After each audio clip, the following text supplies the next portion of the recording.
Selamat pagi Bapak Ibu dan teman-teman yang terkasih di dalam Tuhan. Perkenalkan, nama saya Rahel Lamba, asal saya dari Keuskupan Pangkal Pinang. Sebelum saya membawa renungan pada pagi hari ini, hari Minggu tanggal 8 Juni 2025, marilah kita menandai diri kita dengan tanda kemenangan Kristus. Dalam nama Bapa dan Putra dan Roh Kudus, amin. Mari kita bersama-sama mendengarkan sabda Tuhan. Tuhan bersamamu dan bersama rohmu. Inilah Injil Yesus Kristus menurut Yohanes. Dimuliakanlah Tuhan. Yesus menjanjikan penghibur.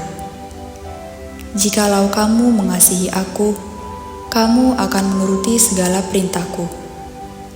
Aku akan minta kepada Bapa, dan Ia akan memberikan kepadamu seorang penolong yang lain, supaya Ia menyertai kamu selama-lamanya.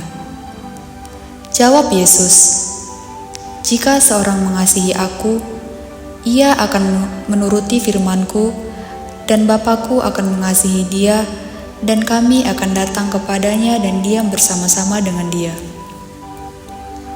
Barang siapa tidak mengasihi aku, ia tidak menuruti firman-Ku. Dan firman yang kamu dengar itu bukanlah daripadaku, melainkan dari Bapa yang mengutus aku.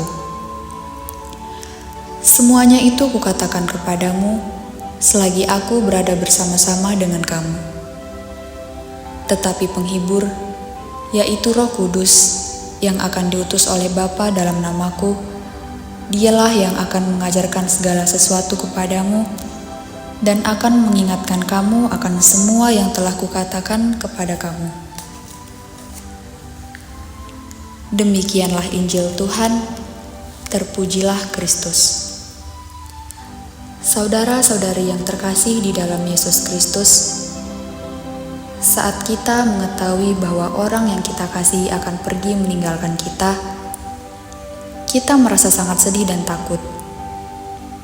Mungkin itu jugalah yang dialami murid-murid saat Yesus menyampaikan pesan tentang kepergiannya.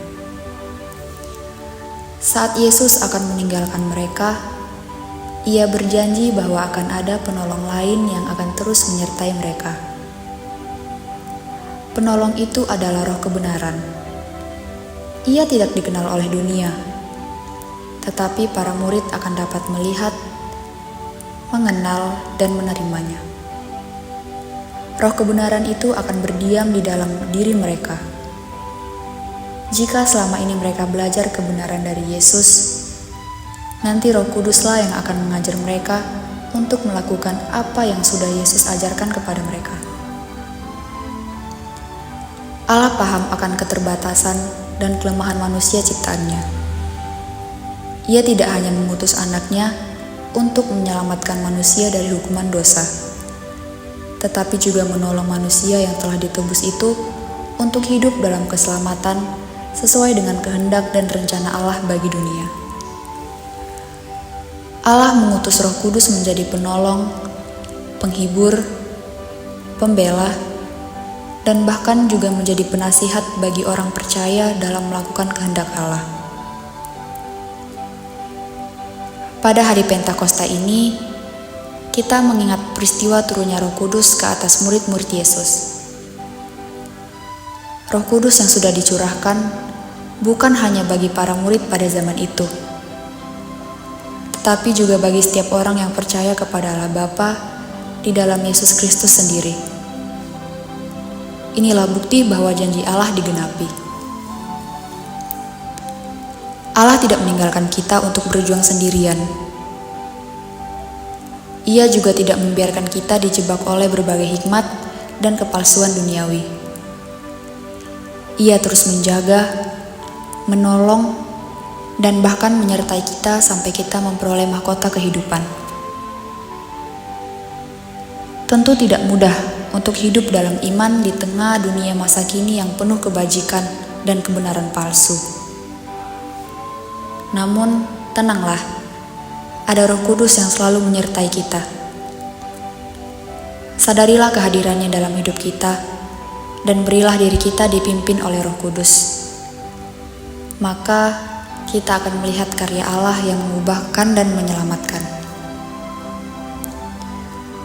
Renungan dari ayat-ayat ini mengajak kita untuk merefleksikan kualitas kasih kita kepada Tuhan. Apakah kasih kita sebatas kata-kata, ataukah terpancar melalui ketaatan kita pada firman-Nya? Anugerah Roh Kudus adalah bukti nyata bahwa Allah tidak meninggalkan kita. Ia memberikan kita kekuatan, hikmat, dan bahkan pemahaman untuk menjalani hidup yang berkenan kepadanya. Oleh karena itu, marilah bukalah hati kita lebih lebar lagi bagi pimpinan Roh Kudus. Membiarkannya mengajarkan, mengingatkan, dan memampukan kita untuk hidup dalam ketaatan yang tulus. Dengan demikian, kita dapat mengalami janji Yesus akan kehadiran Bapa dan Anak dalam hidup kita. Suatu kedamaian dan sukacita yang dapat melampaui segala pengertian. Semoga dalam nama Bapa dan Putra dan Roh Kudus. Amin.